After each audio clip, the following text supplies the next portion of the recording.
വളരെ നല്ലൊരു നടനും കൂടിയായിരിക്കും. ഈ സിനിമയിലോ നാടകത്തിലൊക്കെ അഭിനയിക്കുന്ന പോലെയല്ല രാഷ്ട്രീയത്തിൽ അഭിനയിക്കാൻ. അസാമാന്യമായ മെയ്വഴക്കം വേണം. നമ്മുടെ മനസ്സിലുള്ള വികാരങ്ങൾ ഒരു കാരണവശാലും മുഖത്തുണ്ടാകാൻ പാടില്ല. മുഖത്ത് കാണുന്ന വികാരങ്ങൾ യഥാർത്ഥത്തിൽ മനസ്സിലുള്ളതാകാനും പാടില്ല. ഒരു മരണ വീട്ടിൽ ചെല്ലുകയാണെങ്കിൽ ഈ മരിച്ചു കിടക്കുന്ന ആളുടെ എത്ര വിരോധവും വൈരാഗ്യം ഉണ്ടെങ്കിലും രാഷ്ട്രീയക്കാരൻ്റെ അഭിനയം കണ്ട നമ്മൾ അന്തിച്ചു. ഇവൻ്റെ അപ്പനാണോ ചത്തത് എന്ന് സംശയിക്കും. അതിലൊക്കെ വളരെ വൈദഗ്ധ്യം നേടിയ ചില നേതാക്കന്മാരുണ്ട്. ഇത് പറയുമ്പോൾ ഒരാളുടെയെങ്കിലും മുഖം നിങ്ങളുടെ മനസ്സിൽ തെളിഞ്ഞു വരും എന്നാണ് ഞാൻ വിചാരിക്കുന്നത്. അപ്പോൾ അങ്ങനെ ചെയ്താൽ മാത്രമേ ഈ രാഷ്ട്രീയത്തിൽ പിടിച്ചേക്കാൻ പറ്റൂ. കേരള രാഷ്ട്രീയത്തിൽ നമ്മുടെ അറിവിൽ ഏറ്റവും പ്രഗത്ഭനായ നടൻ എന്ന് പറയുന്നത് കെ.എം. മാണി സാറ്.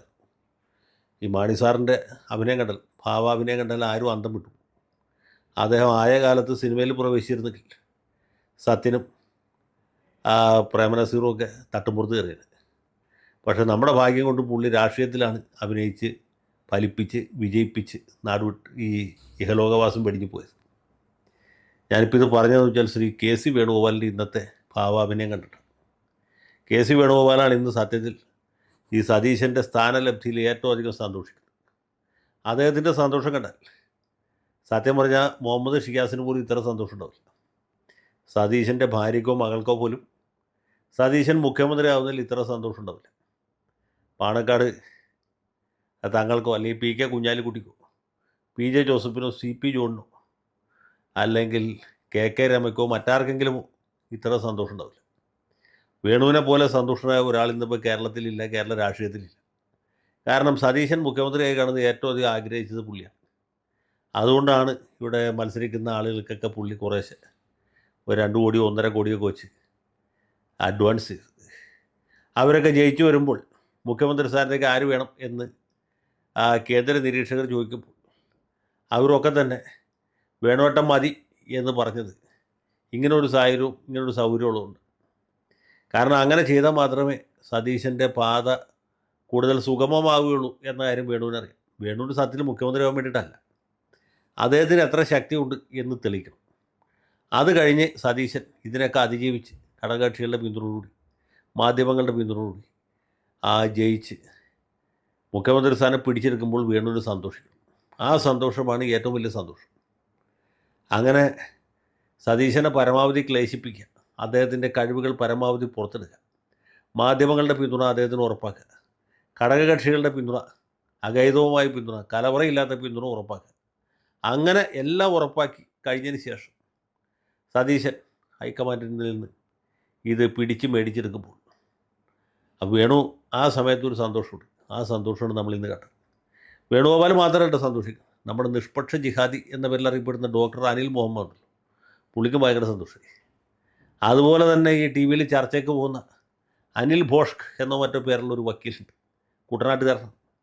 പുള്ളി കുട്ടനാട്ടിൽ MLA ആവാൻ വേണ്ടി പരമാവധി ശ്രമിച്ചു നോക്കിയത്. പക്ഷേ എന്ത് ചെയ്യും, അത് കേരള കോൺഗ്രസ് ജോസഫ് ഗ്രൂപ്പ് വരെ വിട്ടുകൊടുത്തില്ല.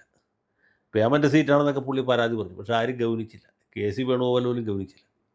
എന്നാൽ പിന്നെ വേണുവേട്ടനെ സഹായിച്ചളയാന്ന് വിചാരിച്ച് പുള്ളി ചർച്ചയ്ക്ക് വരുന്നത്. പുള്ളിയും ഈ ചാനലിലൊക്കെ വന്നിരുന്ന് വേണുവാണ് മഹാൻ, വേണുവിനെ പോലൊരു യോഗ്യത ഇതിനു മുമ്പ് ഉണ്ടായിട്ടില്ല, ഇനി ഉണ്ടാകുകയുമില്ല എന്ന് പറഞ്ഞുകൊണ്ടിരുന്ന ആളാണ്. അത് കഴിഞ്ഞിട്ട് എന്ത് സംഭവിച്ചു? സതീശൻ മുഖ്യമന്ത്രി. ഇന്നിപ്പോൾ അനിൽ ബോസ് അനുഭവിക്കുന്നൊരു സന്തോഷമുണ്ട്, അത് നമുക്ക് വാക്കുകൾ കൊണ്ട് വർണ്ണിക്കാൻ പറ്റുന്നതല്ല. പിന്നെ ഇതുപോലെ വേറൊരാളാണ് ദീപ്തി മേരി വർഗീസ്. ആ അമ്മയുടെ സന്തോഷവും ചെറുതല്ല.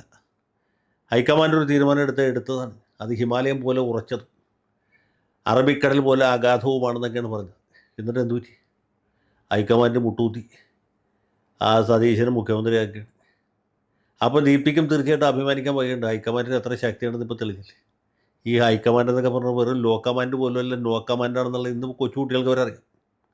ദീപാ ദാസ് മുൻഷി എങ്ങനെയാണ് AICC സെക്രട്ടറി ആയത്, AICC ജനറൽ സെക്രട്ടറി ആയത്? താരിഖ് അൻവറിന് അഖിലേന്ത്യാ രാഷ്ട്രീയത്തിൽ എന്ത് വിലയുണ്ട്? പോട്ടെ, അജയ് മാക്കാൻ, ഈ നാട്ടിലെ മാക്കാൻ തവളയ്ക്കുള്ള വില പോലും ഡൽഹിയിലില്ല എന്നുള്ള കാര്യം നമുക്കറിയാം. പക്ഷേ ഇവിടെ ഇരിക്കുന്ന വേറെ ചില ആളുകൾക്ക് അറിയില്ല. അവർ വിചാരിച്ച ഹൈക്കമാൻഡ് എന്ന് വെച്ചാൽ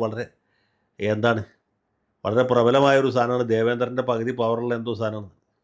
ഒരു പവറും ഇല്ല, മനസ്സിലായില്ലേ? പശ്ചിമ ബംഗാളും പോയി, ബീഹാറും പോയി, ഒഡീഷയും പോയി, ആസാമും പോയി. ആകെ വന്നിട്ട് പോയിട്ട് ഈ കേരളത്തിൽ മാത്രമേ ഉള്ളൂ. CPM-ൻ്റെ പോളിറ്റ് ബ്യൂറോ എന്ന് പറഞ്ഞ പോലെയാണ് കോൺഗ്രസിൻ്റെ ഹൈക്കമാൻഡ്. കേരളം വിട്ട പിന്നെ ഹിമാചൽ പ്രദേശിലുള്ളൂ. അത് കഴിഞ്ഞാൽ പിന്നെ ഒരു സ്ഥലത്തുമില്ല. ലോകത്തൊരു സ്ഥലത്തും ഇല്ലാത്ത സാധനമാണ് കോൺഗ്രസ് എന്ന കാര്യം ഇവർക്ക് ആർക്കും അറിയില്ല. ദീപാദാസ് മുൻഷിക്ക് പശ്ചിമ ബംഗാളിൽ പോയിട്ട് പഞ്ചായത്തിലേക്ക് എന്താ ജയിക്കാൻ പറ്റൂ? പറ്റില്ല. ഒരു പഞ്ചായത്ത് വാർഡിൽ മത്സരിച്ച് ജയിക്കാനുള്ള ശക്തി ഇന്നിപ്പോൾ സോണിയ കോൺഗ്രസ്സിന് പശ്ചിമ ബംഗാളിലില്ല.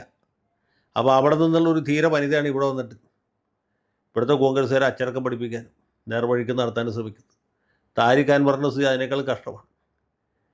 ബീഹാറിലാകെ 5-6 MLA അവർ തന്നെ എപ്പോഴാണ് BJP പോകേണ്ടത് നോക്കി ടിക്കറ്റ് എടുത്ത് കാത്തു നിൽക്കുന്ന പ്ലാറ്റ്ഫോമിൽ. ഇതാണ് ബീഹാറിലെ സ്ഥിതി. തമിഴ്നാട്ടിൽ നമുക്കറിയാലോ 5 MLA.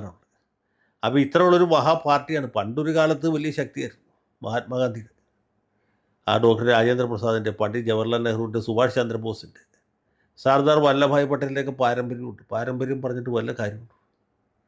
ഇനിയുള്ള കാലത്ത് ഇവിടെയുള്ള ആളുകളെയാണ് ബഹുമാനിക്കേണ്ടത്.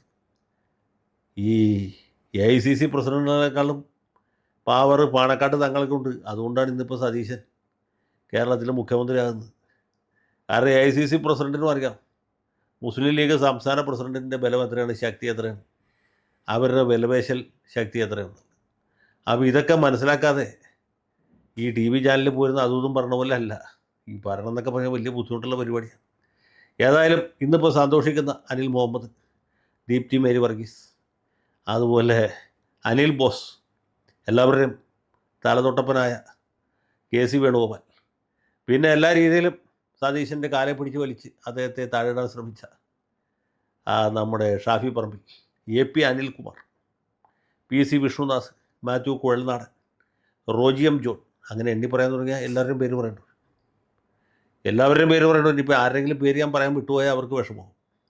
അതുകൊണ്ട് എല്ലാവരുടെയും പേര് പറയുന്നില്ല, ബാക്കിയുള്ളവരുടെയും പേര് പറഞ്ഞതായിട്ട് അവർ കണക്കിലെടുത്തോളും എന്നാണ് എൻ്റെ വിശ്വാസം. അങ്ങനെ ഈ മഹായത്നത്തിൽ പങ്കെടുത്ത് സതീശനെ പരാജയപ്പെടുത്താൻ ശ്രമിച്ച എല്ലാവരുടെയും സന്തോഷത്തിൽ പങ്കുചേരുന്നു. ഇനിയും സന്തോഷം നിറഞ്ഞ ദിവസങ്ങളുണ്ടാകട്ടെ. വരുന്ന 5 കൊല്ലവും നമുക്ക് എല്ലാവർക്കും സന്തോഷിക്കാൻ ഇടവരുത്തട്ടെ എന്ന് മാത്രം ആശംസിക്കുന്നു. അതിനുവേണ്ടി പ്രാർത്ഥിക്കുന്നു.